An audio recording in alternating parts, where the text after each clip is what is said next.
చాలామంది మిత్రులు ఆంధ్రప్రదేశ్లో ప్రభుత్వం మారంగానే తెలంగాణకు ఆంధ్రప్రదేశ్కు పోటీ ఉంటుంది, తెలంగాణ నుంచి ఆంధ్రప్రదేశ్కు పెట్టుబడులు తరలిపోతాయేమో అని ఒక చర్చ. నేను ఒక మాట స్పష్టంగా చెప్పదలుచుకున్నా.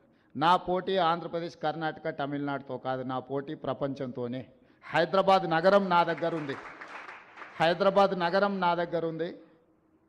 దేశంలోనే అత్యధికంగా ఉద్యోగ ఉపాధి అవకాశాలు కల్పించే కాగ్నిజెంట్ నా దగ్గర ఉంది. ఈ ప్రాంతం పక్క రాష్ట్రాలతో పోటీ పడే ఆలోచన నుంచి ప్రపంచంతో పోటీ పడడానికి ఎప్పుడో మా ఆలోచనను మేము విస్తరించుకున్నాము. పక్క రాష్ట్రాల దగ్గర, ఈ దేశంలో ఎవరి దగ్గర హైదరాబాద్ నగరం లేదు. పక్క రాష్ట్రాలు, పక్క ముఖ్యమంత్రుల దగ్గర ఔటర్ రింగ్ రోడ్, అంతర్జాతీయ ఎయిర్పోర్ట్ లేదు. అన్నిటికంటే ఇక్కడున్న ఎన్విరాన్మెంట్ ఈ దేశంలోనే ఎక్కడా లేదు.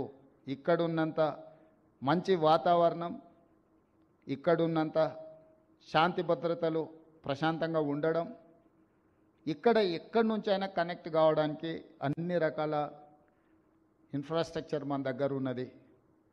కాబట్టి ఈరోజు నేను మీ ద్వారా ఈ యుఎస్ అండ్ సౌత్ కొరియాలో మేము కలిసిన ప్రతినిధులనే కాదు, కలవాలనుకుంటున్న ప్రతినిధులకు కూడా నా సూచన ఒకటే: రండి, తెలంగాణ రాష్ట్రంలో పెట్టుబడులు పెట్టండి.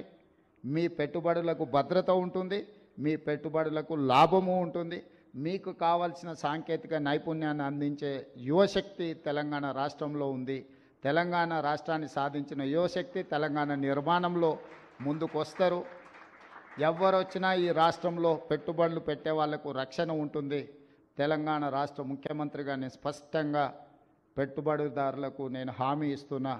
ఎవరు ఎలాంటి భేషజాలకు లోను కావాల్సిన అవసరం లేదు, ఎవరు ఆందోళన చెందాల్సిన అవసరం లేదు. అక్రాస్ ద టేబుల్ మీకు ఏం పర్మిషన్స్ కావాలన్నా, మీకు ఎలాంటి వసతులు కావాలన్నా తెలంగాణ రాష్ట్ర ప్రభుత్వం అందిస్తుందని తెలియజేస్తూ మీ అందరి దగ్గర సెలవు తీసుకుంటున్నాను. ధన్యవాదాలు మిత్రులారా.